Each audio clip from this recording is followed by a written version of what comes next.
세상의 미혹에 빠지지 않기 위해 사탄은 그 목적을 달성하기 위해 수단과 방법을 가리지 않습니다. 우리가 무언가 잘한다고 생각될 때에는 우리에게 찾아와서 부추깁니다. 마치 우리가 하나님 없이도 우리 스스로 그렇게 잘할 수 있는 것처럼 야, 너 참 대단하다라고 옆에서 부추깁니다. 그러나 우리가 실패했을 때는 찾아와서 좌절하게 합니다. 너 같은 것은 아무짝에도 쓸모가 없어. 잘해보기로 결심했지만 며칠도 안 되어 실패했잖아.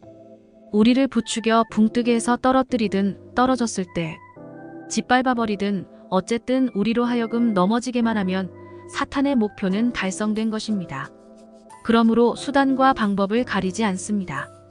우리가 사탄의 유혹을 이길 수 있는 방법은 구체적인 말씀에 대한 지식입니다. 말씀에 대해서 구체적으로 알지 못하면 우리는 늘 넘어집니다. 세상은 여러 모양으로 그리스도인들을 유혹합니다.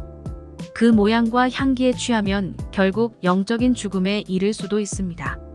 그러므로 우리는 세상 속에서 특히 정신을 차리고 우리를 유혹하는 것을 끊어내야 합니다.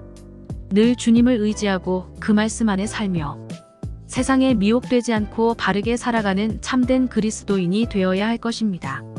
오늘 말씀을 통해 세상의 미혹에 빠지지 않고 굳센 믿음으로 살아가는 삶에 대해 묵상해 보겠습니다. 오늘의 말씀 신명기 30장 20절 찬송가 330장 391장 하나님 여호와를 사랑하고 그의 말씀을 청종하며 또 그를 의지하라. 그는 내 생명이시요 내 장수이시니 여호와께서 내 조상 아브라함과 이삭과 야곱에게 주리라고 맹세하신 땅에 내가 거주하리라. 스스로 세운 목표를 향해 최선을 다해 달려가는 사람들에게는 반드시라고 해도 좋을 만큼 그들을 넘어뜨리려고 하는 유혹이 찾아옵니다.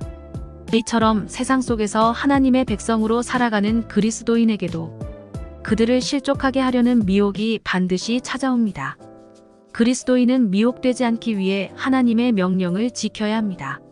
하나님께서는 이스라엘 백성에게 하나님을 사랑하고 그 모든 길로 행하며 하나님의 명령과 규례와 법도를 지키라는 명령을 내리셨습니다. 지금도 그 명령에 순종할 때 어떤 유혹도 이길 수 있습니다. 우리는 하나님의 백성이기 때문에 하나님을 섬겨야 합니다. 하지만 이 세상은 우리에게 많은 세상의 유익으로 미혹하려 할 것입니다. 만약 우리가 하나님이 아닌 다른 신을 섬기는 것으로 더 큰 풍요를 누릴 수 있을 것이라는 유혹에 빠지면 반드시 망할 수밖에 없는 것입니다. 우리는 생명의 길을 택해야 합니다. 하나님께서는 생명과 사망과 복과 저주를 이스라엘 앞에 두셨습니다. 그리고 그들이 생명을 택하기를 원하셨습니다. 지금 우리들에게도 하나님께서는 생명과 저주의 길을 두시고 우리가 생명의 길을 선택하기를 원하십니다. 세상은 끊임없이 우리를 미혹시키려 합니다. 하나님이 아닌 다른 것을 통해 더 나은 삶을 살 수 있다고 말하는 것입니다.